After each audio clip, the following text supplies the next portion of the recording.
extremes that we've been seeing lately. Here at home, dealing with a little bit of cooler weather today. Rebecca, tracking our perhaps some chance of rain. Rebecca?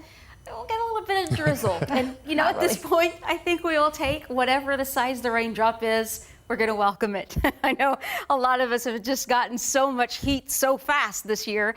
It started up even before the spring was done, and now summer is well on into the stretch of dry time here. Climatologically, we typically won't see any rainfall all the way into the middle of August. So this is going to be quite a stretch of dry weather. And dealing with all the wildfires and the smoke that it produces, that's rough on the lungs. And so I wanted to show you where our smoke has been tracked today. The heaviest smoke, or the most intense, is definitely east of the Cascades, and most of those plumes pushing up to the northeast. Thanks to the Cascade Mountains, we have that cool marine air from the marine push that comes in from the ocean air that moves in and it banks up against the Cascades, and that holds us here to the west in that cooler, clean air. Now, the red flag warning for the very dry, gusty winds and the hot weather here east of the Cascades, that expires later tonight, little before midnight, and then we're going to see somewhat cooler by a few degrees when it comes to temperatures east of the Cascades tomorrow, and the winds will be less. So that's good news, definitely. But here to the west, our winds are kicking up right now.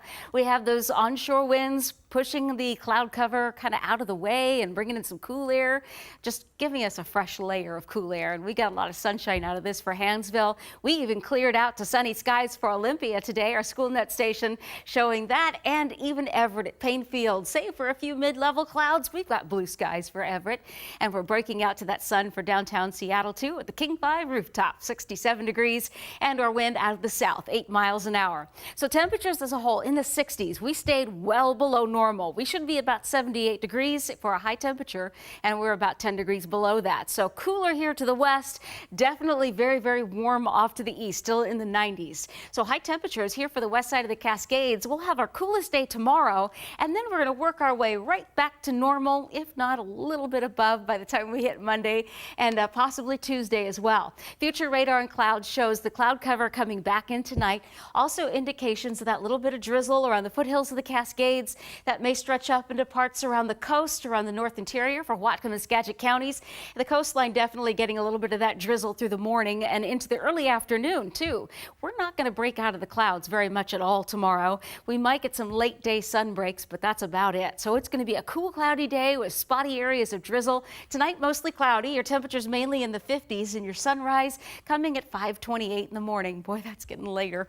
Overnight will be nice and cool. Definitely cool the house off, knowing it's a cooler day. But it's also going to be a bit drizzly. 69 degrees, a high at SeaTac, and mostly cloudy skies, bringing winds up from light in the morning up to about 10 in the afternoon. High temperatures for western Washington, mid to upper 60s again, just getting close to that 70-degree mark. We're still going to be in the 80s and 90s east of the Cascades, but they're going to get a little bit of cooler air too. So tomorrow, probably the biggest impact we'll notice is anywhere we get some drizzle. Clay Lock at the Olympics, we've got temperatures tomorrow on the coast in the low to mid 60s, and we've got temperatures in the mountains, the mountain passes where you can see a little sun for Paradise in the low to mid 60s. And here is that 7-day forecast. Morning clouds, afternoon sun. It's a pattern, and we're going to get back to normal after tomorrow, the cool day.